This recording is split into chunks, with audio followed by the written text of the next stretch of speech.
என்ன இவ வாயில போட்டு ஏதோ அமுக்கிட்டு இருக்கான்னு பார்க்குறீங்களா? சாப்பிடுறது பார்த்தாலே தெரிஞ்சிருக்கும். பானிபூரி தான். நேத்து ப்ரௌனி பண்ணி நல்லா வந்துருச்சா, சரி இன்னைக்கு பானிபூரி பண்ணலான்னு நெனச்சேன். அந்த பூரி மட்டும் வெளிய வாங்கிட்டு வந்துட்டு, பானி வீட்ல பண்ணலான்னு நெனச்சேன். திடீர்னு என்ன நெனச்சேன்னு எனக்கே தெர்ல. பூரியும் வீட்ல தான் பண்றோம்னு பண்ண ஆரம்பிச்சுட்டேன். பட் அதான் நான் பண்ணதுலயே பெரிய தப்புன்னு நெனைக்கிறேன். ஏன்னு லாஸ்ட் வரைக்கும் பாருங்க தெரியும். ஸோ ஃபர்ஸ்ட் வந்து பானி தண்ணிக்கு என்னலாம் ஆட் பண்ணேன்னா, புதினா, கொத்தமல்லி, பச்சை மிளகாய், இஞ்சி கொஞ்சம், புளி, 1 லெமன், மிளகுத்தூள், ஜீரகத்தூள், உப்பு, கொஞ்சம் தண்ணி ஊத்திட்டு நல்லா அரைச்சு ஃபில்டர் பண்ணி எடுத்துட்டேன். அதுக்கப்புறம் மறுபடியும் தேவையான அளவுக்கு தண்ணி ஊத்திட்டேன். சீரியஸா சொல்றேன், பானி செம்மையா வந்திருந்துச்சு. பூரி மாவு வந்து ஊத்திட்டேன். பட் கரெக்ட்டா ரவுண்ட் ஷேப்க்கு கட் பண்றதுக்கு எங்க வீட்ல எதுவுமே இல்ல.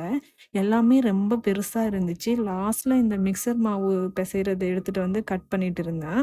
பெர்ஃபெக்ட்டா வந்துச்சுன்னுலாம் பொய் சொல்ல மாட்டேன். 10ல ஒரு 4 பூரி நல்லா வந்துச்சு அவ்வளோதான். பட் பானி செம்ம டேஸ்ட்டா இருந்துச்சு. எங்க அம்மா வெறும் வாயில எடுத்து குடிச்சிட்டு இருந்தாங்க. கடைசியில எதுவும் வேஸ்ட் பண்ணாம உருளைக்கிழங்கு வச்சு பானில குளிப்பாட்டி சாப்பிட்டாச்சு.